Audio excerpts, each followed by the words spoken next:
अब देखिए आजकल ये जो तहरीक इंसाफ के जो ट्रोल्स हैं सोशल मीडिया पे वो क्या कर रहे हैं, आप देखें जरा कि वो जस्टिस काजी फाइसा को कह रहे हैं ये एस्टेब्लिशमेंट का एजेंट है, ये पाकिस्तानी फौज जो है ये उसका एजेंट है, उस पर ये इल्जाम लगा रहे हैं।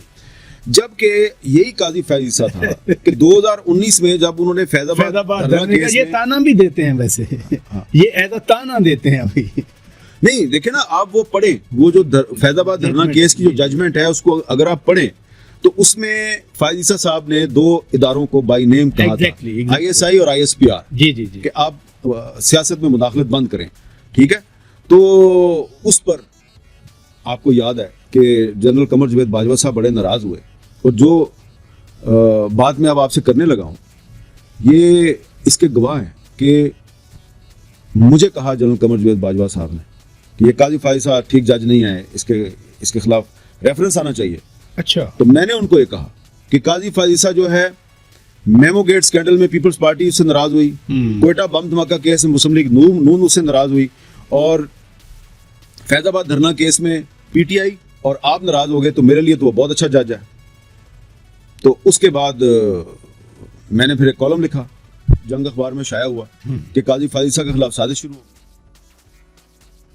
अब इसका भी एक गवाह है, जो PTI चेयरमैन ने आपको बुलाया इसका गवाह है। हाँ, मैं अपने साथ एक गवाह को लेके गया। वो कौन था? वो भी एक हमारे साथी दोस्त है। अच्छा, और जो है या चेयरमैन PTI जो भी हैं जी थैंक यू वेरी मच। हाल हमारा ये है। Thank you very much. ठीक है, आपने कॉलम में भी लिखा है नहीं, आपने कॉलम में भी लिखा है, लेकिन मैं एक चीज अप्रिशिएट भी करना चाह रहा हूँ, चूंकि ये रेफरेंस आ गया, जो साफी आप पे मड स्लिंगिंग करते थे, मैं कोई गलत अल्फाज इस्तेमाल नहीं करना चाह रहा, आज आप उनका केस प्लीड कर रहे हैं जी, समझने वाले समझ जाएंगे। अच्छा, तो मुझे ने कहा कि यार मैं पागल हूँ, मुझे चेयरमैन तहरीक इंसाफ ने कहा जी यार मैं पागल हूँ कि मैं जनाब फाइजा के खिलाफ रेफरेंस फाइल करूंगा, तो मेरे पास इतना टाइम नहीं है। मैंने कहा तो डन, पक्की बात है, आप कोई रेफरेंस फाइल नहीं करेगा। बिल्कुल नहीं कर रहा।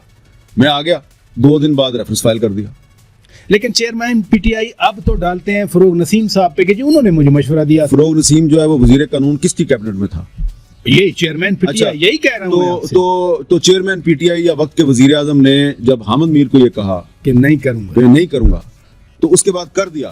तो मैं तो नहीं ना जानता फरोग नसीम को, मेरी तो फरोग नसीम से बात नहीं हुई। एग्जैक्टली मेरी तो पहले बात हुई थी जनरल बाजवा से, और फिर वजीर आजम से बात हुई थी, और जनरल बाजवा ने कुछ और कहा, वजीर आजम ने कुछ और कहा, फिर बाद में वजीर आजम और बाजवा साहब एक पेज पे आ गए, दोनों का सुर मिल गया आपस में, और वो सुर जब मिला और वो राग की सूरत इख्तियार की, तो उसमें से एक नाहली का रेफरेंस निकला। ये आपको हैरत वाला आपका ट्वीट मुझे समझ नहीं आई, मैं वो दिखा भी नहीं सकता ट्वीट क्योंकि उसमें कुछ है मटेरियल जो हम नहीं दिखाते, जो अभी आप, क्योंकि मीडिया बहुत आजाद है पाकिस्तान में।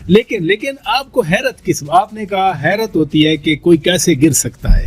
वो हैरत इसलिए हुई कि उसमें अब मेरे भी जो फोन में कुछ मैसेजेस हैं, प्राइवेट मैसेज होते हैं ना, तो चेयरमैन PTI की अगर किसी के साथ कोई कन्वर्सेशन थी तो उस बंदे ने वो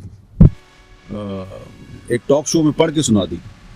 अच्छा, तो उसमें मुझे हैरानगी हुई, और इस बात पे भी हैरानगी हुई कि वो बंदा जो है वो चेयरमैन PTI के कांटेक्ट में था उन दिनों में भी जिन दिनों में ये बात हो रही थी। तो उन दिनों में चेयरमैन PTI का दावा था कि इस किस्म के लोग जो हैं मैं तो उनको मुंह नहीं लगाता। तो मुझे वो याद आ गया चेयरमैन PTI की एक जो प्राइवेट कन्वर्सेशन थी, यार हमें तो कुछ और कहा था कि मैं तो उसको मुंह नहीं लगाता, और ये तो लोगों को अपने मैसेजेस पढ़ के सुना रहा है। तो जो चेयरमैन PTI ने किया वो भी गलत किया, जो उन साहब ने पढ़ के सुनाया वो भी गलत किया।